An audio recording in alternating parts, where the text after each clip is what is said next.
Subscribe to our channel by clicking the subscribe button. Click the bell button and enjoy the latest uploads from our channel.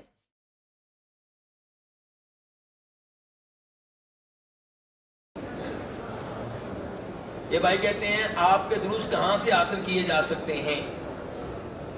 جی میرے بھائی، جہاں تک دروس کا تعلق ہے اس کے کئی طریقے ہیں۔ ایک طریقہ یہ ہے کہ آپ آج کل مسجد نبوی میں ہے، ایسے ہی ہے نا، مسجد نبوی کا گیٹ نمبر ہے 1717، اس گیٹ پہ ایک لائبریری ہے، آواز لائبریری، ساؤنڈ لائبریری، المکتبۃ الصوتی عربی میں کہتے ہیں۔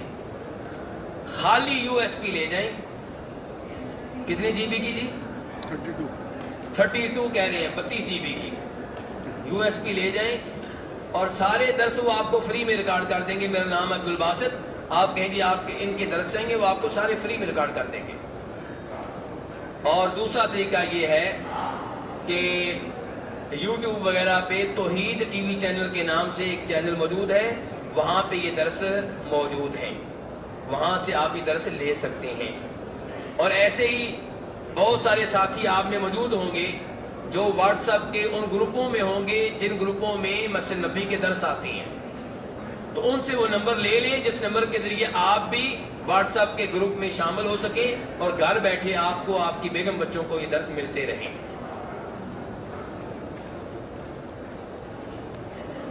بھائی کہتے ہیں اگر کنکر مارنے کے بعد قربانی سے پہلے طواف زیارت کر لیا جائے تو کیا احرام کی حالت میں ہی طواف کرنا ہوگا اور قربانی کے بعد حلق کروا کر احرام کھولا جائے گا؟ سنت سے وضاحت کر دیں۔ میرے بھائی، جب آپ نے کنکریاں مار لیں اور طواف زیارت بھی کر لیا تو اب آپ حلال ہو چکے ہیں، بیگم کے علاوہ ہر چیز آپ کے لیے حلال ہو چکی ہے۔ جب آپ صفا مروہ کی صحیح کر لیں گے تو پھر بیگم بھی حلال ہو جائے گی۔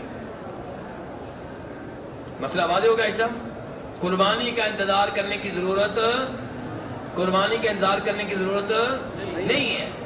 10 شریک کے اعمال کے بارے میں کل بھی گزارش کی تھی کہ ترتیب جو ہے افضل ہے، بہتر ہے، لیکن واجب نہیں ہے۔ افضل اور بہتر یہ ہے کہ آپ پہلے کنکریاں ماریں، پھر آپ قربانی کریں، پھر آپ بال منڈوائیں، پھر طواف کریں، پھر صفا مروہ کی صحیح کریں، لیکن ترتیب آگے پیچھے ہو جائے کوئی مسئلہ نہیں ہے۔ کنکریاں مارنے کے بعد جب آپ نے طواف کر لیا ہے، کنکریاں مارنے کے بعد جب آپ نے بال منڈوا لیے ہیں تو آپ حلال ہو چکے ہیں،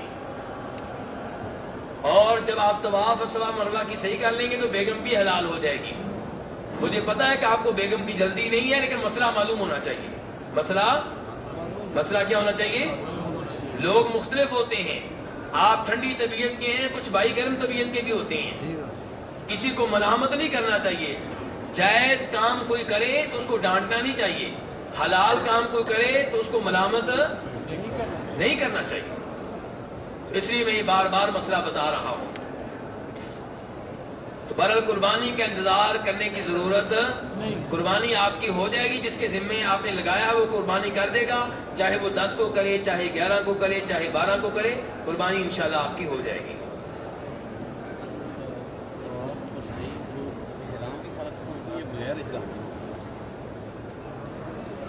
یہ بھائی کا سوال ہے، میرے بھائی زبانی سوال سے گریز کریں۔ حاجی صاحب کہتے ہیں کہ جب کنکریاں مار لی ہیں، بال منڈوا لیے ہیں، تو اب طواف جو ہے وہ احرام کی حالت میں ہوگا کہ احرام کی حالت کے بغیر ہوگا؟ مجھے لگتا ہے کہ آپ لوگوں نے میرے پہلے سوال کے جواب پہ غور نہیں کیا۔ میں نے کیا کہا تھا؟ جب کنکریاں مار لی ہیں، بال منڈوا لی ہیں، تو آپ کیا ہو گئے ہیں؟ بیگم کے علاوہ کیا ہو گئے ہیں؟ حلال ہو گئے۔ کپڑے آپ اتار سکتے ہیں، شلوار قمیض پہن سکتے ہیں، خوشبو لگا سکتے ہیں، ناخن تراش سکتے ہیں آپ۔ چلیں، بھائی کہتے ہیں کیا اسلام کعبہ ایک ہاتھ سے کرنا چاہیے یا دونوں ہاتھوں سے؟ کیا اس کے بعد ہتھیلیوں کو چومنا جائز ہے؟ کیا اسلام کے وقت سینہ حجر اسود کی طرف کرنا چاہیے یا نہیں؟ میرے بھائی گزارش یہ ہے، کعبہ، اسلام کعبہ، یہ اسلام کعبہ کہاں سے آ گیا جی؟ اسلام ہوگا، میں تو اسلامی حجر اسود سمجھتا رہا۔ استقبال کعبہ، وہ کہتے ہیں کہ اس سے شروع کرنے سے پہلے استقبال کعبہ ہوگا. چلیں بہرحال میں عام جواب دیتا ہوں. سوال کیا تھا اس سے ہٹ کر؟ جب بھی آپ طواف کرتے ہوئے حجر اسود کے سامنے آئیں تو حجر اسود کو آپ بوسہ دیں. کیا دیں؟ اگر دھکے دیے بغیر ممکن ہو تو. اگر یہ ممکن نہ ہو تو آپ حجر اسود کو ہاتھ لگا لیں اور ہاتھ لگانے کے بعد اپنے ہاتھ کو بوسہ دیں. اور اگر یہ بھی ممکن نہ ہو تو حجر اسود کو آپ اپنا عصا اپنی لاٹھی وغیرہ لگا لیں اور اپنی لاٹھی کو بوسہ دے دیں. اگر یہ بھی ممکن نہ ہو تو آپ دور سے ایک ہاتھ سے دائیں ہاتھ سے اشارہ کریں گے کدھر؟ حجر اسود کی جانب. اور اشارہ کرنے کے بعد ہاتھ ایک ہے، بوسے کتنے دینے ہیں؟ وہ اللہ کا مجاہد بیٹھا کہتا کوئی بوسہ نہیں دینا. جی ہاں، جب آپ نے ہاتھ سے اشارہ کیا ہے دور سے تو پھر اپنے ہاتھ کو بوسہ نہیں دینا. پھر اپنے ہاتھ کو بوسہ نہیں دینا. مسئلہ واضح ہو گیا اس سب. اور حجر اسود کی طرف اشارہ کرتے ہوئے آپ کا سینہ ادھر ہو جائے کوئی حرج نہیں ہے. اصل میں یہ سوال تب پیدا ہوا جب آپ لوگوں کو کسی نے یہ بتا دیا کہ طواف کرتے ہوئے کعبہ کی طرف دیکھنا نہیں ہے. ایسے ہی کہا گیا انا للہ و انا الیہ راجعون. شادی کی رات بیگم کو دیکھنے کی اجازت نہیں ہے. جی شادی کی رات بیگم کو دیکھنے کی اجازت کیسا ہے یہ فتویٰ؟ وہ کہے گا 25 سال سے میں شادی کی دعائیں کر رہا تھا، جب بیگم ملی ہے تو آپ نے پابندی لگا دی ہے. اور کعبہ کا معاملہ تو کہیں زیادہ بڑا ہے. جب سے پیدا ہوئے ہیں دعائیں کر رہے ہیں یا اللہ اپنا گھر دکھا. دیکھنے کی باری آئی کہتے ہیں نہیں دیکھ نہیں سکتے. نہیں میرے بھائی کوئی مسئلہ نہیں ہے، طواف کرتے ہوئے کعبہ کو آپ دیکھ سکتے ہیں، اس میں کوئی حرج نہیں ہے. اچھا اب میں نے کیا کہا تھا کہ طواف کرتے ہوئے جب بھی حجر اسود کے سامنے آئیں تو آپ یہ کام کریں گے. اب 7 چکروں میں آپ حجر اسود کے سامنے کتنی بار آئیں گے؟ 8 بار. کتنی بار آئیں گے؟ 8 بار آئیں گے. بلکہ 2 رکعتیں ادا کرنے کے بعد زمزم پینے کے بعد 9ویں بار بھی آئیں گے. تو یہ اسلام 9 دفعہ ہے. اسلام کتنی بار ہے؟ 9 دفعہ ہے.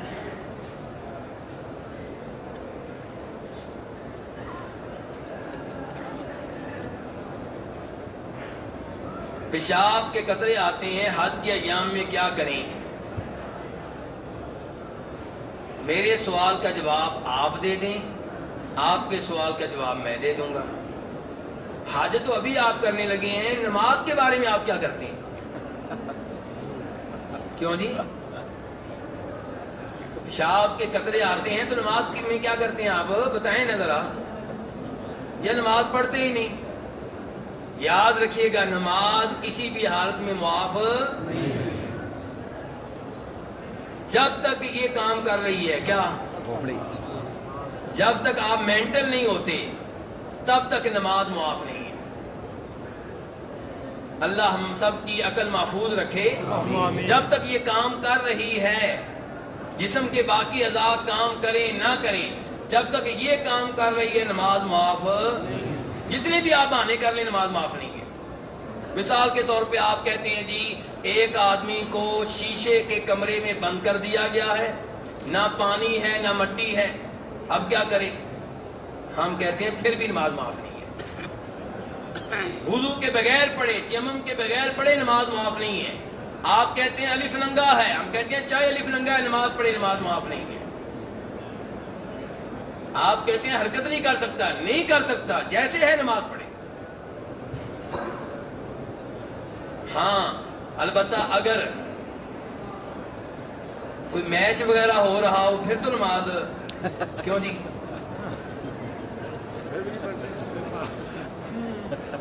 یا دوستوں کی محفل لگی ہو، رونا آتا ہے مسلمانوں کے اوپر کہ معمولی معمولی باتوں پہ نماز کو قربان کر دیتے ہیں. اور بچوں کی تربیت ہم نہیں کرتے. 7 سال کا بچہ ہے، اللہ کے رسول نے فرمایا اسے نماز پڑھنے کی تلقین کرو، 10 سال کا ہو جائے نماز نہ پڑھے اس کی پٹائی کرو۔ ہم کہتے ہیں نہیں جی چھوٹا ہے، کیا کہتے ہیں؟ چلو جی مولوی صاحب چپ ہو گئے جی، کیونکہ آپ کہتے ہیں چھوٹا ہے۔ ہم نے کہا 18 سال کا ہو گیا، 20 سال کا ہو گیا، اب کہتے ہیں جی اب بڑا ہو گیا، بات نہیں مانتا، کیا کریں؟ بہانے ہی ختم نہیں ہوتے حاجی صاحب کے۔ اور جب آپ کہہ رہے تھے نا کہ چھوٹا ہے، 10 سال کا ہو چکا تھا، آپ کیا کہہ رہے تھے؟ چھوٹا ہے۔ اس سے 7 سال پہلے ہم نے آپ سے بات کی تھی جب آپ کا بچہ 10 سال کا تھا، آپ نے کہا چھوٹا ہے۔ اس سے 7 سال پہلے آپ اس کو لے کر گئے تھے اسکول میں، اور اسکول کے پرنسپل نے کہا تھا چھوٹا ہے، 3 سال کا ہے، چھوٹا، آپ نے کہا تھا نہیں بڑا ہے۔ آپ نے کہا تھا اس سے سنیں 1 2 3 سنیں، آپ اس سے پوئم سنیں، آپ ABC سنیں جی، آپ اس کا انگلش میں نام پوچھیں۔ وہ کہہ رہا تھا پرنسپل چھوٹا ہے، آپ کہہ رہے تھے بڑا ہے، اور مولوی صاحب نے 10 سال کی عمر میں کہہ دیا بڑا ہے، تو آپ کہتے ہیں چھوٹا ہے۔ یہ کس کو دھوکہ دے رہے ہیں آپ؟ یہ آپ اپنے آپ کو دھوکہ دے رہے ہیں، اپنی اولاد کو دھوکہ دے رہے ہیں، اللہ کو دھوکہ نہیں دے سکتے۔ تو بہرحال اپنی اولاد کی تربیت کی فکر کریں گے، اولاد آپ کے پاس امانت ہے۔ تو نماز کا معاملہ زیادہ شدید ہے میرے بھائی، حج کا مسئلہ تو بعد میں ہے۔ جو آدمی مستقل طور پہ مریض ہو پیشاب کے قطروں کا، اس کے بارے میں شریعت کیا کہتی ہے؟ اگر پیشاب کے قطرے آتے ہیں 1 گھنٹے بعد، 2 گھنٹے بعد، یا کبھی کبھار، تو پھر آپ کے لیے کوئی چیز عذر نہیں ہے۔ پھر جب بھی وہ قطرے گریں، جہاں پہ گرے ہیں وہ جگہ آپ صاف کریں، دوبارہ وضو کریں اور شرمگاہ کو دھوئیں، اور اس کے بعد نماز پڑھیں۔